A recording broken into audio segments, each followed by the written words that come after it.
దేవునికి స్తోత్రం. దేవుని పరిశుద్ధ నామమునకు స్తోత్రం కలుగును గాక. కొరింథీయులకు రాసిన మొదటి పత్రిక మొదటి అధ్యాయము చివరి వచనం 31వ వచనం. అతిశయించువాడు ప్రభువునందే అతిశయింపవలెనని వ్రాయబడినది నెరవేరునట్లు దేవుని మూలముగా ఆయన మనకు జ్ఞానమును నీతియు పరిశుద్ధత విమోచనమాయన. దేవుడికి వాక్యం మన వినికిడిలో దీవించును గాక. దేవునికి స్తోత్రం కలుగును గాక. దేవుని బిడ్డారా, అపోస్తలుడైన పౌలు విషయాన్ని మనకు చెప్తా ఉన్నాడు. దేవుని బిడ్డారా, యేసు ప్రభుల వారి యొక్క విషయాన్ని మనము గమనించినట్లయితే, క్రీస్తునందున్న మనము మనకు అతిశయ కారణం అనేది మనకు క్రీస్తులోనే ఉన్నదని ఇక్కడ స్పష్టమవుతా ఉంది. దేవుని బిడ్డలారా, అతిశయము అనేది ఎక్కడ మనకు కలుగుతూ ఉందంటే, లోకంలో మరి చాలా విషయాల్లో లోకస్తులు అతిశయిస్తారు కదా. కీర్తనకారుడు ఒక విషయాన్ని తెలియజేస్తూ ఉన్నాడు. దయచేసి చూడండి.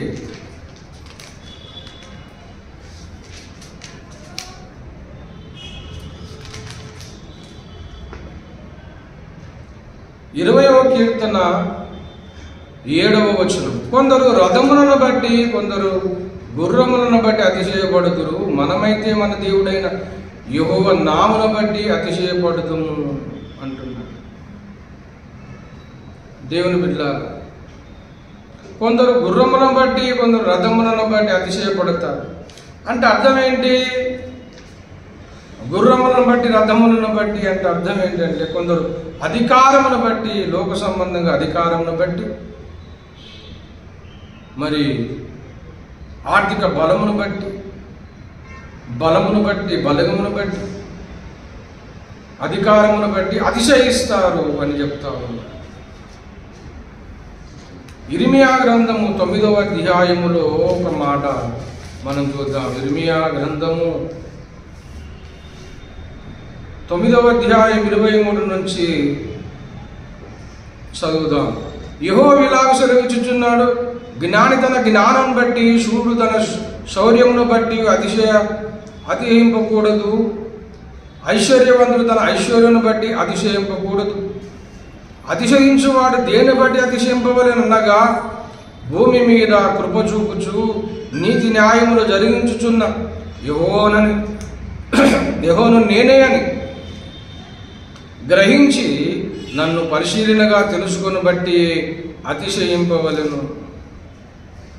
దేవుని బిడ్డలారా, ఐశ్వర్యమును బట్టి అతిశయించకూడదు, శౌర్యమును బట్టి, తనకున్న బలమును బట్టి అతిశయించొద్దు, తనకున్న విలువలను బట్టి అతిశయించొద్దు. కానీ ఐశ్వర్యాన్ని బట్టి అతిశయించొద్దు. కానీ ఏ దాన్ని బట్టి అతిశయించాలంటే చెప్తా ఉన్నాడు, అతిశయించువాడు ఏ దాన్ని బట్టి అతిశయించాలి? భూమి మీద కృప చూపుచు న్యాయమును నీతిని జరిగించుచున్న దేవుని యందు మనం అతిశయించాలి. కనుక దేవుని బిడ్డలారా, రోమాపత్రిక 3వ అధ్యాయములో మరొక మాట చెప్తా ఉన్నాడు. దయచేసి చూడండి. రోమాపత్రిక 3వ అధ్యాయము 27వ వచనం. కాబట్టి అతిశయ కారణం ఎక్కడ? అది కొట్టివేయబడెను. ఎట్టి న్యాయం బట్టి అది కొట్టివేయబడెను. క్రియా న్యాయం బట్టియా? కాదు, విశ్వాస న్యాయం బట్టియే. అతిశయ కారణం కొట్టివేయబడ్డది, విశ్వాసం బట్టి కాదు, క్రియా బట్టి కొట్టివేయబడ్డది. దేవుని బిడ్డలారా, అతిశయించడానికి మనకు ఎవరికైనా అతిశయించడానికి కారణం లేదు. ఈనాడు మనము రక్షణ పొందాము అంటే మన క్రియలను బట్టి కాదు. క్రియలను బట్టి మనం రక్షణ పొందలేమని ఎఫెసీయులకు రాసిన పత్రిక 2వ అధ్యాయంలో చెప్తా ఉన్నాడు. చూడండి, 2వ అధ్యాయము 8వ వచనము చూడండి దయచేసి. మీరు విశ్వాసం ద్వారా కృపచేతనే రక్షింపబడి ఉన్నారు. ఇది మీ వలన కలిగినది కాదు, దేవుని వరమే. అది క్రియల వలన కలిగినది కాదు, గనుక ఎవడును అతిశయపడ వీలు లేదు. అది క్రియల వల్ల కలిగినది కాదు. మీరు అతిశయించడానికి క్రియల వలన కలిగినది కాదు. మన నీతిని బట్టి, మన మంచితనాన్ని బట్టి, మన దాన ధర్మాలను బట్టి, మన యోగ్యతను బట్టి, మన విలువలను బట్టి, మన కులమును బట్టి, మన ప్రాంతమును బట్టి, మన అందచందాలను బట్టి, మన బలాన్ని బట్టి కాదు. మన క్రియల వలన కాదు, మన స్వనీతి వలన కాదు. అది దేవుని వరము, దేవుని వరం. ఇది మీ వలన కలిగినది కాదు, అది దేవుని వరమే. అది క్రియల వలన కలిగినది కాదు, కనుక ఎవడు అతిశయపడ వీలు లేదు.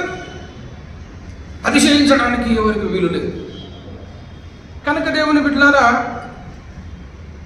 ఈనాడు మనము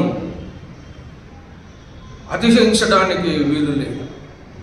మనకు రక్షణ ఎలాగొచ్చింది, మనం ఎలాగ నీతిమంతులమయ్యాము అంటే మన మంచితనాన్ని బట్టి, మన విలువలను బట్టి, మనకున్న మంచితనమును బట్టిగా. ఈనాడు మనకు రక్షణ కలిగిందంటే అది దేవుని వరము, దేవుని వలనే కలిగింది.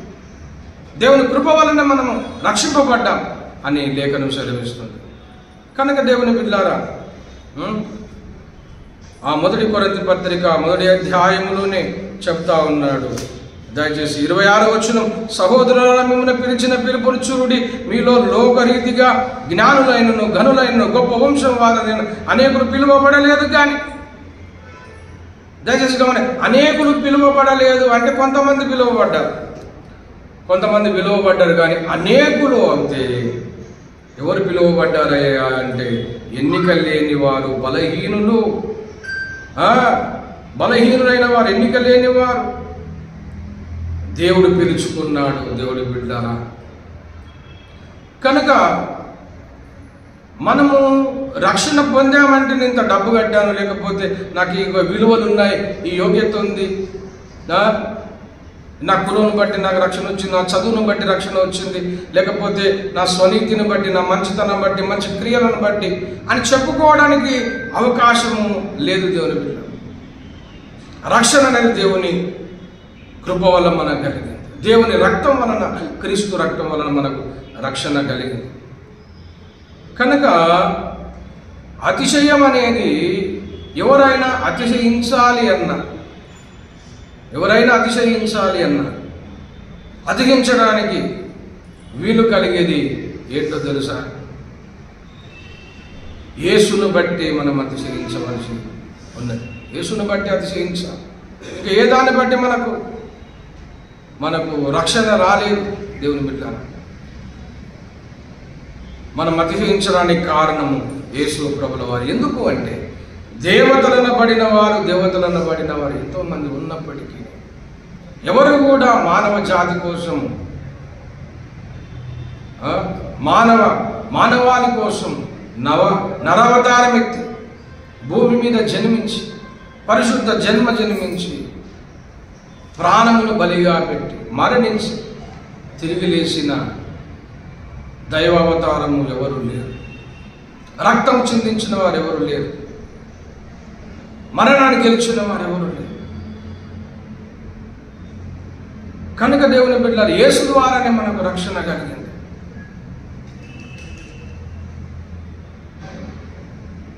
అక్కడ అంటాడు, ఈ 20వ వచనం 1:20 వచనంలో అంటాడు, కొరింథీ పత్రిక 1:20లో అంటాడు, జ్ఞాని ఏమాయను, శాస్త్రి ఏమాయను, ఈ లోకపు తరగవారి ఏమాయను, ఈ లోక జ్ఞానము దేవుడు వేరితనంగా చేసి ఉన్నాడు అని చెప్తా ఉన్నాడు. దేవుని బిడ్డలారా, ఒక విషయాన్ని గమనించాలి.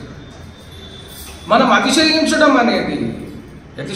అనేది మనకున్న దారిని బట్టి కాదు, క్రీస్తు మనలో ఉన్నాడు కాబట్టి మనం అతిశయించాలి. క్రీస్తుని కలిగి ఉన్నాము కాబట్టి మనం అతిశయించాలి, గర్వించాలి. యేసుని బట్టి మనం గర్వించాలి, అతిశయించాలి.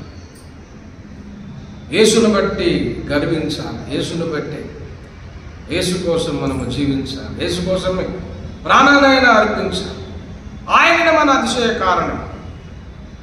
ఆయనను బట్టి అతిశయించాలి. ఇంకా అతిశయం ఎక్కడ లేదు. దేవుని బిడ్డలారా, ఒక విషయాన్ని గమనించాలి. యేసుని అంగీకరించిన వాడే అసలు సిసలైన జ్ఞాని.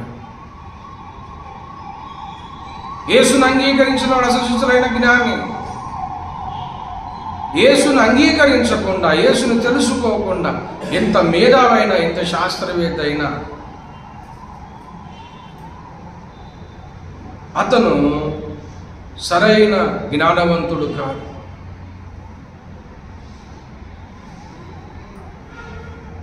చదువు లేని వాడైనా, తక్కువ చదువు కలిగిన వాడైనా, తక్కువ జ్ఞానం కలిగిన వాడైనప్పటికీ యేసు లేని మేధావుల కంటే, యేసు లేని జ్ఞానవంతుల కంటే యేసు కలిగిన వాడే జ్ఞానవంతుడు. యేసు కలిగిన వాడే జ్ఞానవంతుడు. కనుక మనం అతిశయించడం అనేది ఆయన యందే మనం అతిశయించాలి, ఆయనను బట్టే మనం అతిశయించాలి, యేసును బట్టి గర్వించాలి, యేసును బట్టే మనం గర్వించాలి. యేసే కేంద్రం, యేసే జ్ఞానం, యేసే నీతి. అక్కడ అంటాడు, ఆయన మనకు జ్ఞానమై ఉన్నాడు. యేసే జ్ఞానం, ఆయన కంటే జ్ఞానము ఇంకెవరు లేరు. ఆయనను పొందినవాడే అసలు సిసలైన జ్ఞానం. ఆయన కంటే నీతి లేదు. ఆయన నీతిని ధరించుకున్నవాడే అసలు సిసలైన నీతిమంతుడు. యేసు వంటి పరిశుద్ధుడు లేడు. యేసును నువ్వు కలిగి ఉంటే నువ్వు పరిశుద్ధత కలిగిన వాడవుగా ఉండగలుగుతావు. ఆయననే విమోచన, ఆయన విమోచన, ఆయన ద్వారానే విమోచన. ఆయనకు వెలుపల విమోచన లేదు. కనుక దేవుని బిడ్డలారా, యేసును కలిగిన వాడే సమస్తం కలిగిన వాడు. యేసు లేకుండా ప్రపంచంలో, విశ్వంలో ఎంత గొప్పవాడైనా యేసును కలిగిన సామాన్యుని కంటే తక్కువ వాడే. కనుక ఈనాడు యేసును కలిగిన మనము, యేసును కలిగిన మనము దేవుని బిడ్డలారా, మనము ధన్యులము, భాగ్యవంతులు. యేసునందు మనం అతిశయించాలి. అతిశయించువాడు ప్రభునందే అతిశయించాలి. ఇంకా ఏమి యందు అతిశయించడానికి ఏమి లేదు. యేసు కంటే గొప్ప ఏమీ లేదు. యేసు కంటే మర్మము లేదు. యేసు కంటే అద్భుతం లేదు. యేసు కంటే ఆశ్చర్యం లేదు. యేసు కంటే గొప్ప జ్ఞానము లేదు. యేసు కంటే నీతి, గొప్ప నీతి ఎక్కడ లేదు. యేసు లేకుండా అసలు విశ్వమే లేదు. యేసు లేకుండా ఎక్కడ ఏమీ జరగడము లేదు. దేవుని సమస్తానికి యేసే కేంద్రము, యేసే మూలము. ఆ యేసును నువ్వు కలిగి ఉంటే సమస్తం నువ్వు కలిగినట్టే. యేసు లేకపోతే నువ్వు ఎన్ని కలిగి ఉన్నా ఏమీ లేని దరిద్రుడితో సమానం. కనుక ఈ దినమున దేవుని బిడ్డలారా, యేసు కలిగి ఉంటే నువ్వు ధన్యుడవు. యేసు కలిగి ఉంటే నువ్వే జ్ఞానివి, నువ్వు నీతిపరుడు, విమోచన కలిగిన వాడు, పరిశుద్ధత కలిగిన వాడు. కనుక ఆయనందు మనం అతిశయించాలి. అతిశయించువాడు ప్రభువునందే అతిశయించాలి. ఆయనను బట్టి మనము అతిశయించాలి, గర్వించాలి. ఆయనను బట్టి మనం సంతోషించాలి. ఆయన కోసం యేసు కోసం బ్రతకాలి. యేసు కోసమే మరణించాలి. యేసు కోసమే జీవించాలి. కనుక దేవుని బిడ్డలారా, ఆయన యందు మనం అతిశయించాలి. అతిశయించువాడు యేసును బట్టి అతిశయించాలి, గర్వించాలి. యేసును బట్టి మనం కృంగిపోదు. యేసును బట్టి మనకు ఏదో కష్టం వచ్చింది, ఇంకా ఏదో శ్రమ వచ్చింది అనడానికి వెళ్ళలేదు. దేవుని బిడ్డలారా, యేసును కలిగిన మనం ధన్యులము, భాగ్యవంతులము. ఆయనను బట్టి సంతోషించండి, ఆనందించండి, గర్వించండి. ధన్యులము, భాగ్యవంతులమని నిన్ను నువ్వు బలపరుచుకోవాలి. దేవుని బిడ్డలారా, ఆయనని కేంద్రము, ఆయనని సమస్తానికి మూలము. ఆయన లేకుండా ఏమీ లేదు. సమస్తం ఆయన వలనే కలిగింది, ఆయన లేకుండా ఏది కలగలేదు. కనుక దేవుని బిడ్డలారా, ఆయన యందు మనం సంతోషిద్దాం, ఆయన యందు అతిశయిస్తూ ముందుకు సాగుదాం, దేవుని కోసం బ్రతుకుదాం. దేవుని బిడ్డలారా,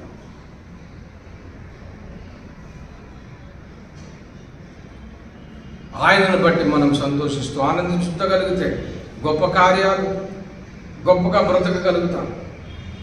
కనుక దేవుని బిడ్డలారా, ఇట్టి కృప మనకు దేవుడు అనుగ్రహించునుగాక. దేవుని యందు సంతోషిస్తూ ఆనందిస్తూ దేవుని కోసం బ్రతుకుదాం, దేవుని సాక్షిగా బ్రతుకుదాం, ఆయనను బట్టి ఆనందిస్తూ సంతోషిద్దాం, ముందుకు సాగుదాము, అనేకులను క్రీస్తుకు పరిచయం చేద్దాము. దేవుని మాటలు మన వెనుకల్లో దీవించునుగాక. ప్రార్థన చేసుకుని తలను వచ్చండి. ప్రేమ కలిగిన మా పరిశుద్ధ పరమ తండ్రి యేసయ్యానికి వందనాలు. చెప్పబడిన వాక్యం మరుదు ప్రభువానైనా మా వెనుకల్లో దీవించి ఆశ్రయించమని ప్రార్థిస్తున్నాను. అనేకులను నాయన మీరు ఫలింపజేయమని ప్రార్థిస్తున్నాను. సమస్త మహిమ ఘనత ప్రభావం చెల్లించు అయ్యా. నీకు వందనాలు చెల్లిస్తున్నాం. నీకంటే ఎక్కువ ఏది లేదు నాయన. మీలో ఉన్నవాడు లోకములో ఉన్నవాడి కంటే గొప్పవాడు అయ్యా. నీ లేఖనం సెలవిస్తుంది ప్రభు. గొప్ప దేవానికి స్తోత్రం తండ్రి నాయన. అయ్యా, నేను కలిగి నీ యందు అతిశయిస్తూ ఆనందిస్తూ దేవానికి స్తోత్రములు తండ్రి నాయన. ఎవరైనా నేను అంగీకరించవలసింది, ఎవరైనా నేను తెలుసుకోవలసింది. నీకు వెలుపల ఎవరికి ఏ మేలు లేదు తండ్రి. నీలోనే సమస్తము కలిగి ఉన్నాయి. నువ్వే అతిశయ కారణం. నీ అంది అతిశయించాలి. నేను తెలుసుకునే కృప అందరికీ అనుగ్రహించున్నది. యేసునామములో వేడుకుంటున్నాం మా పరమ తండ్రి, ఆమేన్. తన దేవుని ప్రేమ, కుమారుని కృప, పరిశుద్ధాత్మ సన్నిధి కూడుకున్న మనకును భూలోకమందున సకల భక్తులకు సదాకాలము తోడై ఉండునుగాక. ఆమేన్, ఆమేన్, ఆమేన్. అందరికీ వందనాలు. దేవుడి వాక్యం దీవించును.